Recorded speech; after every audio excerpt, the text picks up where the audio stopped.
In today's video, we get the latest trade talk around the NHL. We're taking a look at the Ottawa Senators, the Vancouver Canucks, and the Toronto Maple Leafs. Plus, we're taking a look at the William Nylander contract extension that's rumored to be getting close to being finalized and how it impacts Elias Pettersson in Vancouver. We had the World Junior Championship gold medal game today. We also have news from the NHL waiver wire and a potential significant injury in Dallas. All that and more coming up next. So welcome back to another video here at Top Shelf Hockey. As I mentioned, we had a busy day in the world of hockey today. Let's kick things off first with news from the World Junior Championship. The 2024 tournament from Gothenburg, Sweden is now wrapped up and complete. The U.S. wins gold today. The gold medal game was U.S. versus Sweden, which, like as I said before, the top two teams in the tournament. I suspected that Team Canada would have a tough time getting to the gold medal game, might struggle to get, maybe to the semifinals. I knew like Slovaks, the Finns would be, even the Czechs would be, tough competition, but not to those standards. So it came out exactly the way a lot of people expected. The U.S. beat the Swedes today 6-2. Another big day for players like McGroarty, Perreault. Obviously that whole crew of guys, Will Smith, Jimmy Snuggerud, continue to play well. Trey Augustine between the pipes, and the U.S. go undefeated and win the gold medal. The Sweden on home ice does not win gold. They've never won the gold medal when they've hosted, and I believe they've only got, that was 2012, I think it was their only gold medal before. For a team who's had so much success, and especially in round-robin play, it's mind-boggling how many times in the playoff knockout rounds that they've come up short and have not won gold or silver. It's kind of crazy when you think about it. That Sweden team that played in this tournament has a lot of talent that will be in the NHL over the next 1 to 2 years. You're looking at Jonathan Lekkerimaki, who was a tournament MVP, a Vancouver prospect. You got Bystad, Ostlund, Axel Sandin Pellikka. Like, there's a lot of players that are really, really good, and will definitely become NHLers at some point. The American team, again, very stacked team. Like I said before, not to make excuses for Canada, where I'm Canadian, but the big difference, I think, right now is between Canada and the States. The U.S. are getting more of their players to be able to go to this tournament, at least in this particular tournament. Canada had a lot of top talent that's in the NHL that was not released to go. Now, in the U.S., the more common path to the NHL has become to go through the NCAA route. Well, they can't play in the NCAA and also have an NHL contract, so until they turn pro, there's no chance that they are going to be in the NHL and would be unavailable for this tournament. So because of that, it does give them a little bit of an edge, especially in their draft plus 1 year, to not go straight to the NHL, to play college hockey and be available for this tournament. So clearly, like I said, Canada, was missing Bedard, Fantilli, Korchinski, Benson, etc.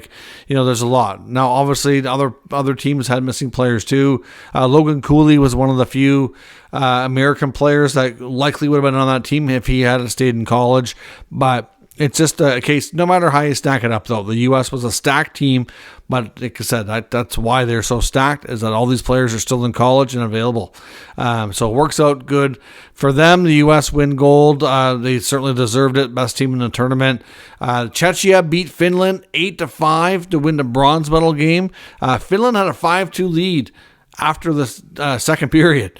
Czechia had to come all the way back with 3 goals in the first half of a little more than that, actually, to tie things up. Then I believe it was around 3.5 or so minutes left. Thomas Hamera, their alternate captain and Ottawa Senators prospect, scores the winning goal on a kind of a weird shot from the point that the goalie just didn't see. The Finn goalie Koko had a great tournament. I thought he played really well. Like, you would not think, giving up this many goals that it was. This game wasn't as good for him, of course, but overall his body work in the whole tournament was pretty solid. The Finn team, as we talked about at the beginning there in the preview, a young team, not as much experience, a lot of younger players.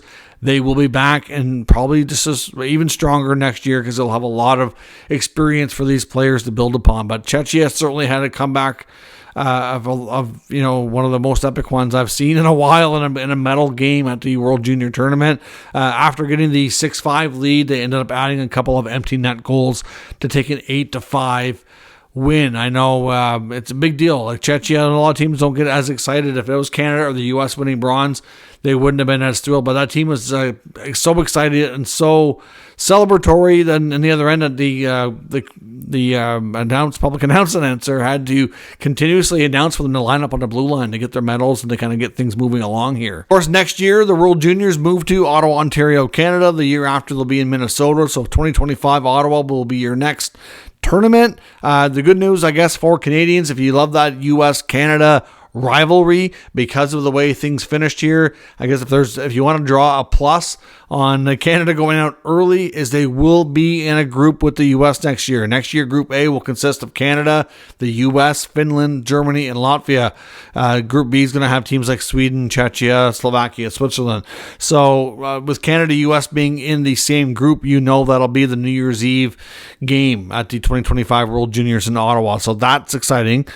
Team Canada should have another really solid team again next year. Hopefully better than this year. But no matter what, the U.S. will have I think there's 9 players on the U.S. team that can return. Not all of their bigger names, though there's a couple that can still go. But obviously a lot of the ones who had the big impact this year would not be eligible next year, but there will be some. There will still be a good team for sure, and it'll be fun to get that matchup, which we haven't seen this year. So it's kind of one of those things that I know when you're Canadian or American, especially when you don't get that game, it kind of sucks. Especially a lot of years and being in the same group and making that a New Year's Eve tradition was kind of a fun thing there for a stretch, and I'm glad to see that we'll be able to get that back next year. So off to 2025.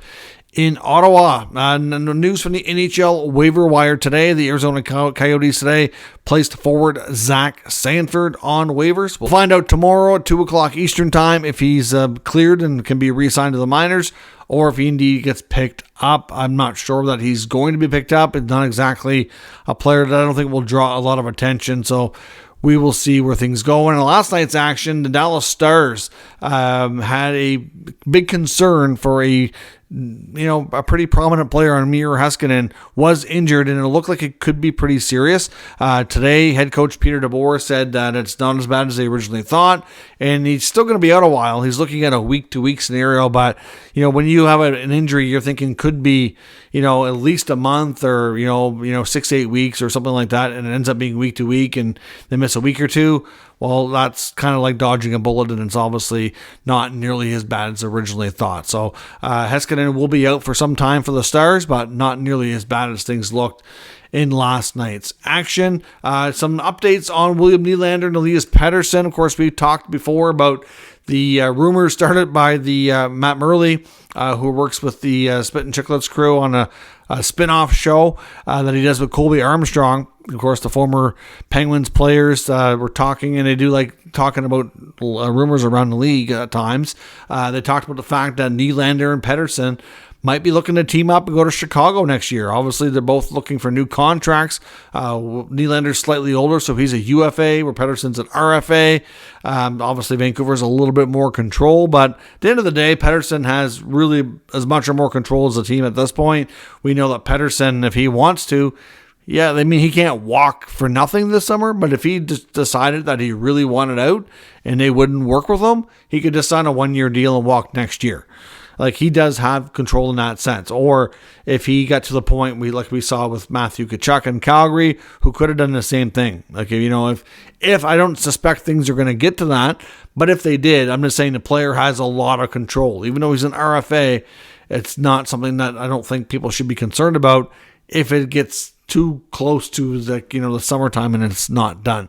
Doesn't mean it won't get done, but essentially what we're looking at here is that the likelihood of one or both of these players getting their contracts done, because if they re-sign with their existing teams, that whole rumor to Chicago is definitely not going to happen, which I think is probably slim to begin with, but it kind of kills and squashes that.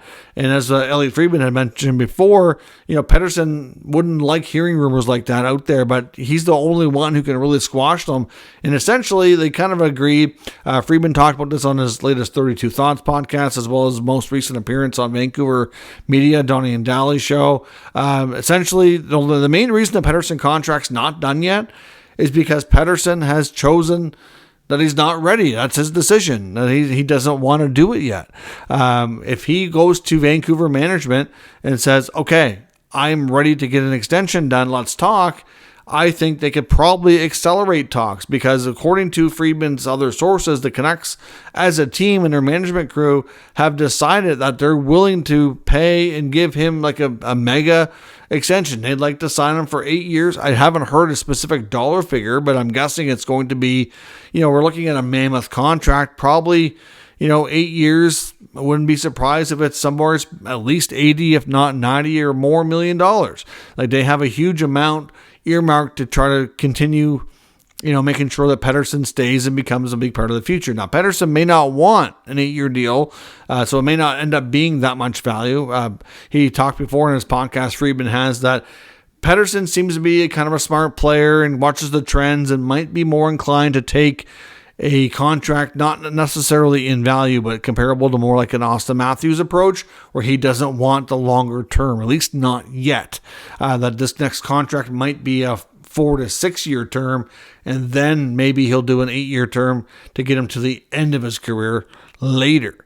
So we will see. But according to Friedman, the Nylander contract, which is obviously with all the rumors that Nylander's getting closer with the Leafs to getting something done, and the Leafs really want to have this done by the All-Star game, then obviously the big talk now is this going to have an effect on Pettersson's contract? And the answer is yes, it will. It unequivocally will, no doubt about it. But it's not having an impact on it today. It's the Pettersson contract not being done has nothing to do with the fact that Nylander hasn't signed. So for those who think that he's waiting to see what Willie gets before he signs in Vancouver, I don't think that's the case at all. Pettersson has not signed in Vancouver because he's simply not ready yet. But if Nylander's gets done as rumored ahead of time, then he's certainly going to use it as a comparable. There is no doubt. They're similar age. They've had similar production. There's no doubt it's going to be a comparable. So if the more money that Nylander signs for, it's going to push Pettersson's number up. And of course, Pettersson plays center. Nylander does not. So he can probably command even more money because of the position where they normally are paid a premium. So clearly the Leafs, want to get this done. Just because they want to get it done and they're motivated to get it done, it doesn't mean it's going to get done. But all the reporters now around Toronto media are saying that they expect it to be done by the All-Star break. So that leads us to think that things are progressing well on both sides and that there's a better chance of it getting done. So we'll see where that goes and how the impact weighs out on Pettersson. Staying with Toronto, there was a news in the hockey news, actually, where Brad Treliving actually conducted an interview and gave some updates on Matt Murray, which was an unexpected thing. I mean, obviously he was asked about it, so he answered it. But he was asked about Murray's recovery and how things were going. And he said that Matt Murray is doing very well. Hasn't had any setbacks. Things are progressing pretty well as planned. And he was also asked, is there any chance Matt Murray could be an option before the end of the season? And he kind of said that his exact words were, I probably shouldn't be saying this because I could end up being wrong. And he didn't say that he was an option, but he didn't deny or say that he's absolutely not an option. Of course, Murray's on long-term injury reserve. And whether or not he plays for the Leafs again after the inconsistent tenure that he had before, I don't know that the Leafs really want to go there. And the other thing that really makes things complicated, if they do, is the LTIR money that they would have to activate to get him in the lineup. I mean, that would be extremely complicated. There's also talk with the Samsonov struggles that they're looking to bring in another goalie. If they do bring in another goalie, there's no way they'll be able to do an activation of Matt Murray. I just don't see how it being possible. Now, not all that being said, doesn't mean that he will play in the regular season. But if Murray, if you look at his timeline, which was given us 6 to 8 months, 6 months puts us pretty much right at the end of the regular season. If they were in going into the playoffs and they were in injury trouble with their goalies, it's possible, and I stress possible, probably unlikely but possible that he could be an option for them to play. After missing majority of the year and being inconsistent before that, they'd probably be nervous as hell putting him in the lineup if they had to. We're probably looking at option number 3 or 4. Like, you're going to probably go through Joseph Woll, Ilya Samsonov, Martin Jones, and then maybe if all 3 are hurt and unavailable, then maybe they go to Murray, which is doubtful. But it's just an unexpected positive update on Murray, which is good to hear for himself and his well-being and his recovery. At the same time, though, I really don't think the fact that somebody's bringing this up I don't think it's realistic to think that a Murray activation or a return before the end of the regular season is possible or likely. But good to hear that he's doing well. Elliotte Friedman also talked a few other things here recently, and of course, some of this comes from Vancouver media, but clearly we see a struggle and a disconnect that continues between Andrei Kuzmenko and Rick Tocchet at the Vancouver Canucks. There's more and more talk that the Canucks are likely going to want to add when we get to the trade deadline. This team is confident that this is not a fluke and they're a contender. So, Jim Rutherford and Patrick Allvin are going to want to give this team some rewards going into the playoffs with some extra added help. And I don't know that they're going to want to or be able to do a lot with the Kuzmenko contract on the books if he's not going.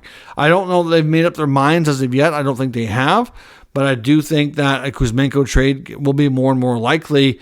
But it would have to likely be a player in, player out. So we're looking at a more traditional hockey trade. We had talked yesterday about Vancouver fans going on about a Kuzmenko-Tarasenko trade with the Senators. I don't think that's likely. I really don't really think it's a good deal for Vancouver. I think there's other options out there that might be better fit. I'm not sure where exactly he goes or what the trade would be, but there is other options out there that I think that have to be better than that one. And at the end of the day, I do see the Vancouver Canucks and Jim Rutherford pursuing that. They will be careful though, because they do have a good relationship with his agent, Dan Milstein. They have several clients that he reps on their team, and they don't really want to ruffle the feathers there. So I would suspect they'll proceed with caution before making a big move, and they'll certainly talk probably to the player and the agent first before they get too far with things out of respect, and that would be my guess at least. So we'll see where that goes. And of course, the Ottawa Senators continue to struggle.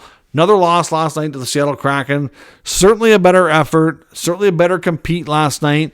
They made one mistake in the first period and a win in their net, and this seems like that's right now when they make one mistake, it gets compounded. You've seen Jacob Chikrin turn the puck over, and then Thomas Chabot had a chance to bail him out, and then he goofed on the play as well, and then it just led from one turnover to the next, back of the net. And that just seems to be the way it goes. Every team makes mistakes. Every team does on a day-to-day, game-to-game basis. But they don't always end up in the back of the net the way they have been for the Senators, because it's not just one mistake. It just seems like they're compounding. This team is playing defeated before they're even starting. The body language is horrible. They know they're struggling, and I don't think they really know and understand how to get out of it. The coaches are certainly going to help, but I know, listening to Elliotte Friedman on the 32 Thoughts podcast that came out today, it sounds like he's convinced that Steve Staios and the management team are convinced that they might have to make a change to the roster, and it might have to be a player you wouldn't necessarily have thought of. Doesn't mean it's going to be. Maybe they kind of trim around the edges and go with some players that are UFAs, like your Kubalik or your Tarasenko. But Friedman said that this group is too comfortable. Essentially saying that the Sens management went on saying they didn't want to. They try to respect the players' wishes because they seem to enjoy playing for DJ Smith so long and so much that they waited too long to fire him. And then now that that's done, and they have a new coach there, Jacques Martin is having a hard time getting their habits changed because basically, in my opinion, DJ Smith let them go too long without proper accountability. They had the wrong kind of culture set up in this room with that team, and they only know how to lose. They don't understand right now, I don't think, fully what it takes on an effort compete level, night-to-night basis to win, because you've seen there were nights that, even though they're very talented, they're not doing everything that it takes to win, and they don't understand that they have to. It's just that simple. And now they're being held accountable, and, it's taking its toll. This team is in a sad state of affairs. But one of the expressions that Friedman used in his podcast today was that they might have to send a lightning bolt through the team and trade somebody that's maybe part of the core. That might be the message they need to wake them up. Now, it's not going to be a player being traded for picks or something. They're not going to rebuild again. We're looking at, if they do this, it's going to be a hockey trade, player in, player out. Maybe a 1-for-1, maybe it's a 2-for-1, something along those lines. So if you take a look at players that are on this team, to me, there's only a handful of untouchables. I'd probably say Tkachuk, Stützle, and Sanderson are your main untouchables. I would put Drake Batherson in that category as well because he's got a phenomenal contract for one. He's arguably been their best forward since the coaching change. If you look at his numbers, he's making under $5 million a year, and he's, for the most part, a point-per-game player. You don't move that. Could he be better at times? But overall, there's great value with the player and the contract. You got Claude Giroux. You're not going to move him unless he wants to. There is word that, which is not surprising, that he wants to go out a winner. He wants to win before the end of his career. He's got one more year in his contract in Ottawa. I'm not saying a Giroux trade is going to happen anytime soon, but at one point, most people thought he'd probably finish his career there. Now, at least there's some uncertainty, at the very least. But, you're not going to move Giroux out of respect in the fact that he's your top player most nights. So, to me, those are your main guys that are not really on the trade block. You probably don't put Jacob Chychrun in there. You haven't had him that long, and he's been really good. But, a couple of core players that could be, and I stress could be, I don't know. Chabot is on that list for me. Is it Norris? Somebody goes out. With the center depth, it's not the most deepest part of the team, so you probably want to be careful if Norris is the guy. But, at the same time, you do have Shane Pinto coming back, who's going to, over time, demand a bigger role because he's going to play his way into it. You can assure yourself of that. And you get Ridley Gregg, too. Now, you take a step back, though, before you take a step forward in that kind of trade, unless you bring in another number 2 center. I'm not sure that there's a good trade that works for both teams out there right now, but that it would have to be that kind of trade to level itself out, unless you bring in another defenseman. But guys like that, it might take that type of trade. And I'm only open, I think, for the Senators. I think they should consider trading Chabot. He's not old by any means, but he's one of the older part of the more, longer tenured Sens that. He's a great player, but you have Sanderson, who can play the same kind of role. You have Chychrun, who can play the same kind of role. Chychrun is not, even though he's a big, strong guy, he's not overly physical. He's more of an offensive D. Sanderson's a more complete 200-foot, both ends of the ice kind of D. He can chip it in on the offense, but he's also a fairly strong defender compared to most D his age. That's only going to continue to get better. And then on the right side, you've got Bernard Docker, you've got Zub. The right side is weak. It really is. Now, they've got Clevin, who could come up to be some big size and strength, some beef back there.